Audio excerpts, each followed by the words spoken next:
key actions from today's lesson, from the last part, the last surah number, ayah number 227, the action that we need to get from it.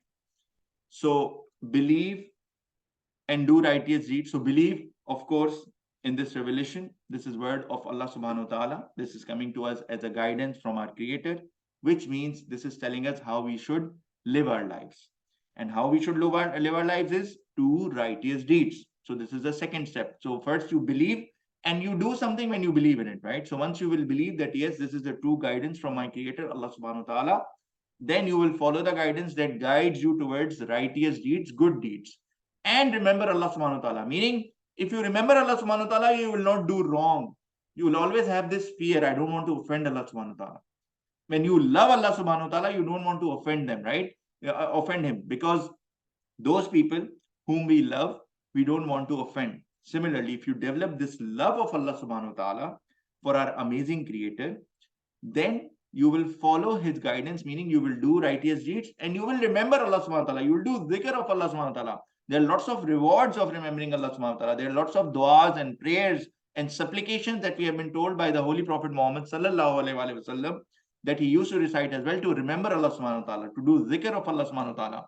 But remembering also means that when you remember Allah subhanahu wa ta'ala, you always stay on the right path. You're always, when you're about to commit a sin, you're like, no, I cannot do this. This will take me away from Allah subhanahu wa ta'ala and away from Islam. I have to stop right now. And then they defend themselves when they are wronged. So they also defend, they react when someone does something wrong to them. If somebody is saying that this is poetry and all of this, they give them answer in their own language. They retaliate. So this was the first action coming from the last ayah, and then we will go through the other actions. Quran has been revealed in Arabic. So this we saw in the lesson today, that Quran is revealed in Arabic, in simple Arabic language.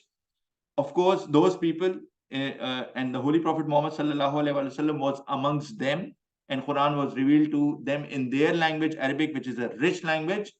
And this is, and we went through a fact that those people who were masters of that language, they could not oppose the Holy Prophet and challenge him on the verses or find any mistake in Quran, yet they chose to fight battles to him.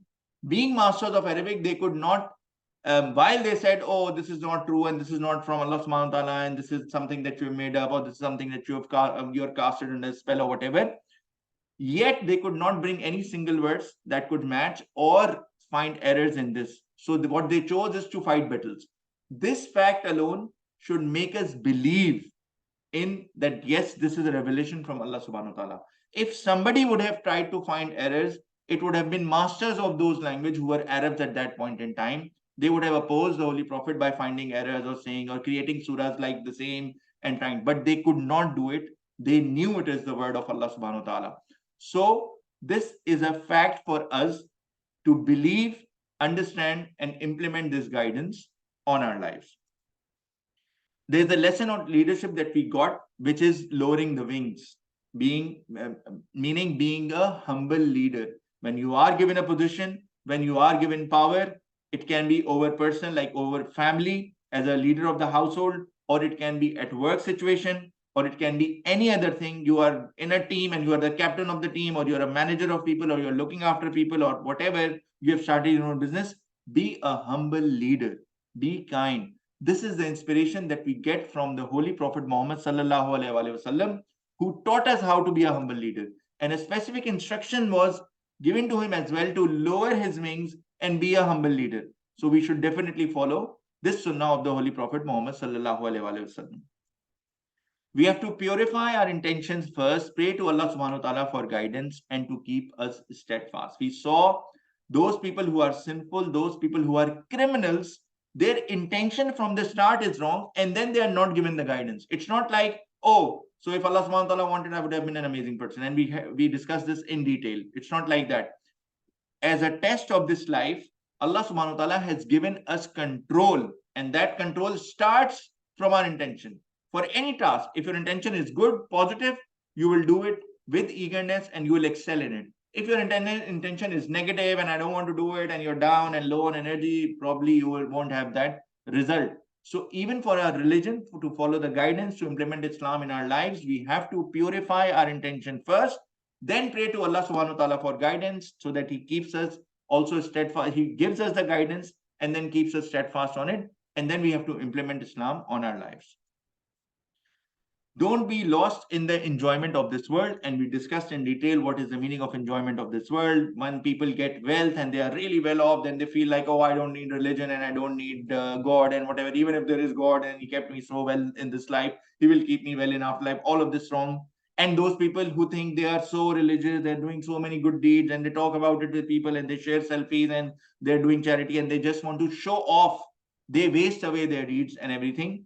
So we should not be lost in the enjoyment of this world. And we have to also plan and invest time and resources for our akhirah. We have to invest in the life hereafter. We cannot just go along and continue enjoying this world. We have to invest in our akhirah.